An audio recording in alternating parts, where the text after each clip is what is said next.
fost odată ca niciodată. Il était une fois, comme nulle autre fois, deux enfants, Yenouka et Yonouk.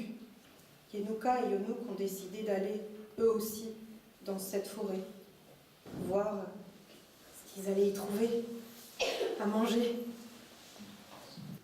On disait que dans cette forêt, tout au fond, il y avait une sorcière.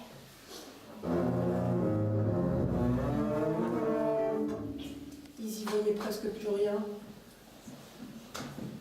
Mais ils ont quand même vu cette trace-là.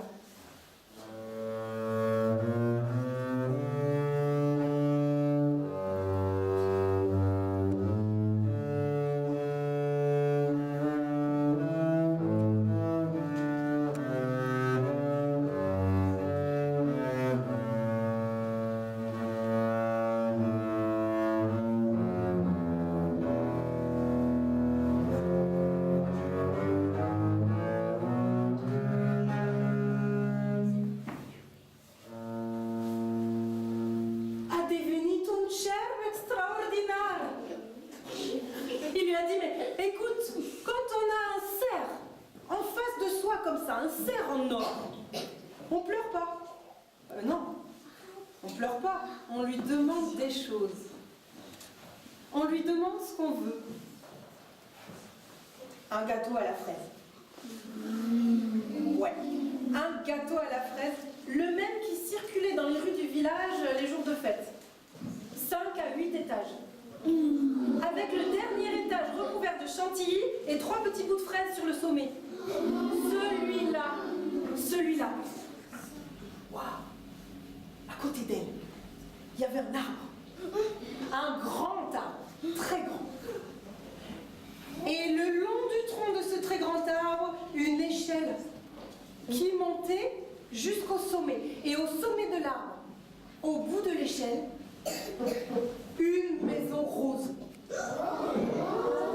Elle s'est avancée pour se trouver sur le balcon. Ah ouais! Oh, c'était haut! Très haut! Et tout en bas, le cerf d'or l'attendait. Le cerf d'or l'attendait. Et entre ces bois, il y avait quelque chose qui se balançait dans la lumière. Un berceau tissé de fils de soie.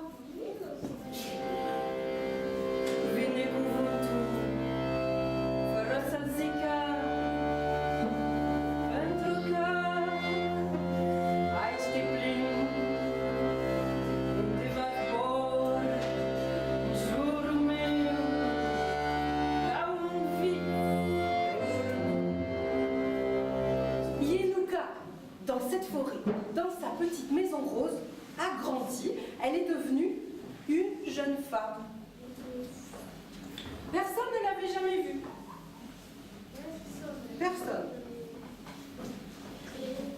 Sauf le fils du roi, lui-même. Un jour qu'il partait à la chasse, son cheval s'était arrêté tout net. Et de là, il avait vu à travers les branches, à travers les feuilles, une maison rose dans un arbre. Et à travers la fenêtre de la maison rose dans l'arbre, il avait vu le visage magnifique d'une princesse, ornée de lune et de soleil. Le visage magnifique de cette princesse était resté collé à son cœur comme la pâte à pain colle aux mains. Et on s'est dit que le prince était tombé sur la tête en tombant de cheval.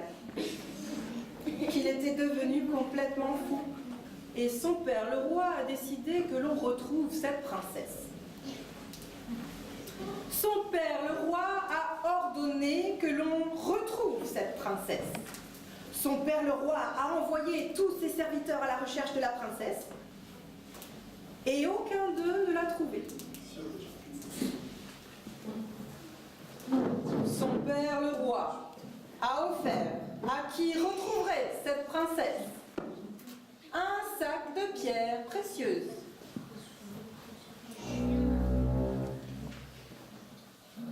Un gros sac de pierres. Un très gros sac de pierres précieuses.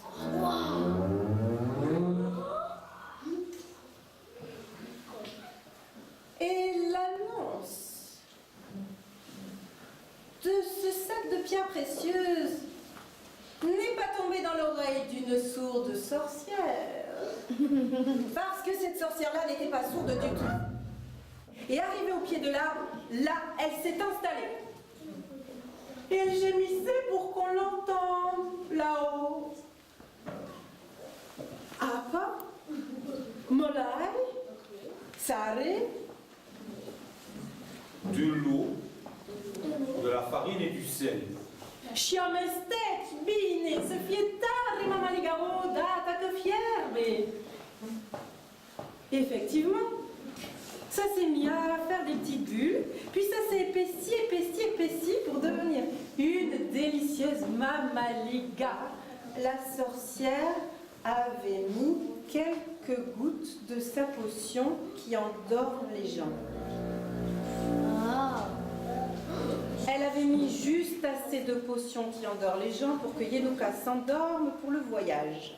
Et quand Yenouka s'est réveillée, autour d'elle, il n'y avait que des murs en pierre. Elle n'avait jamais vu ça, elle n'avait jamais vu que des murs en bois. Et il y avait un espace immense à l'intérieur du bâtiment. Et dans cet espace immense, il y avait beaucoup de gens. Et parmi tous ces gens, il y en avait un, c'était sûr, c'était un roi. Et puis à côté du roi, c'était sûr, c'était une reine. Et puis à côté de la reine, c'était sûr, c'était un prince. Comme moi. Qui la regardait, elle. Et qui la regardait tellement, et elle le regardait tellement, qu'on a fini par se dire que ces deux-là, on allait les marier.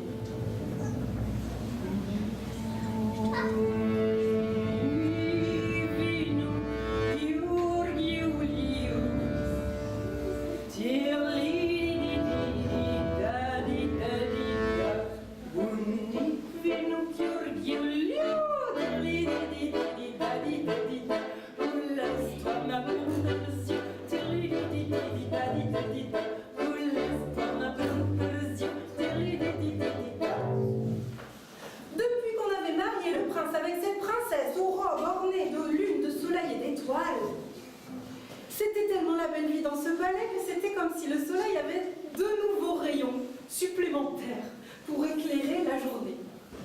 C'était un peu comme si les fleurs avaient de nouvelles couleurs ou un peu comme si les oiseaux avaient inventé de nouveaux chants. Et c'était sans compter sur la jalousie de la sorcière.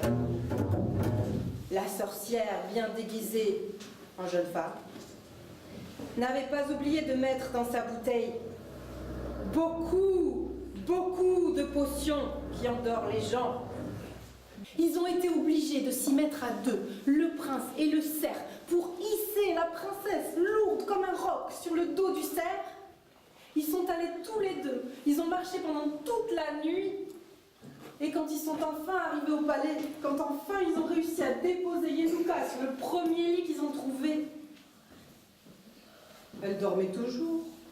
On a fait venir tous les chiens de tous les chasseurs du royaume pour qu'ils hurlent à l'unisson au pied du lit de Yenouka. Et puis, les corps de chasse pour qu'ils hurlent à côté des chiens. Elle ne se réveillait pas. On a fait venir le menuisier.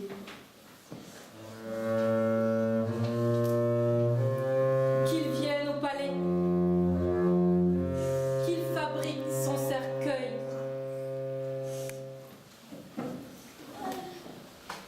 Ils l'ont trouvé vide. Il n'y avait pas Yenouka à l'intérieur. Mais par contre, ce qu'on dit, c'est qu'ils ont vécu heureux dans cette forêt. Ça, c'est ce que disent les gens qui racontent cette histoire.